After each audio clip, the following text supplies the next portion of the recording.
Story TV ஆப்ல set ஆகிருக்கக்கூடிய subscription and auto பேவை எப்படி வந்து கேன்சல் பண்றது அப்படிங்கறத பத்தி தான் டீடைலா அந்த வீடியோல பார்க்க போறோம். பாக்குறதுக்கு முன்பாக சேனலை சப்ஸ்கிரைப் பண்ணிடுங்க.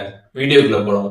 ஸ்டோரி டிவி ஆப் வந்து ஓப்பன் பண்ணிடுங்க. ஓப்பன் பண்ணிட்டு கீழே ப்ரொஃபைல் ஆப்ஷன் இருக்கும், அதை கிளிக் பண்ணிடுங்க. அதை கிளிக் பண்ணதுமே அங்கே வந்து சப்ஸ்கிரிப்ஷன் செட்டிங்ஸ்னு கொடுத்துருப்பாங்க, அதை கிளிக் பண்ணிடுங்க. அதை கிளிக் பண்ணிட்டு கேன்சல் பிளான் அப்படின்ற ஒரு ஆப்ஷன் இருக்கும், அந்த ஆப்ஷனை கிளிக் பண்ணிடுங்க.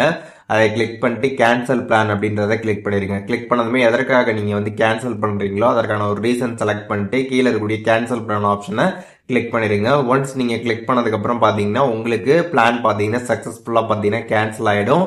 அண்ட் அதுக்கப்புறம் அதில் செட் ஆகிடக்கூடிய ஆட்டோமேட்டிக் பேமெண்ட்டும் பார்த்தீங்கன்னா வந்து கேன்சல் வந்து ஆகிடும். இப்போது நீங்கள் ப்ரீமியம் பிளான் வந்து போட்டிருந்தீங்க அப்படின்னா அது வந்து எந்த டேட் வரைக்கும் வேலிடிட்டி வந்து இருக்குதோ அது வரைக்கும் நீங்கள் இப்போ வந்து யூஸ் பண்ணிக்கலாம்.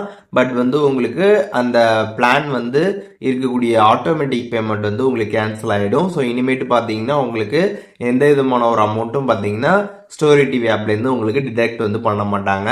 ஸோ இப்போது எப்படி வந்துட்டு ஸ்டோரி டிவி ஆப்பில் இருக்கக்கூடிய சப்ஸ்கிரிப்ஷன் அண்ட் ஆட்டோமேட்டிக் பேமெண்ட்டை கேன்சல் பண்ணுறது அப்படிங்கிற டீட்டெயில்ஸ் தெரிஞ்சிருப்பீங்க. இதில் எதுவும் டவுட் இருந்துச்சு அப்படின்னா கமெண்ட்ஸில் மென்ஷன் பண்ணுங்கள், நான் எல்லாருக்குமே ரிப்ளை பண்ணுறேன்.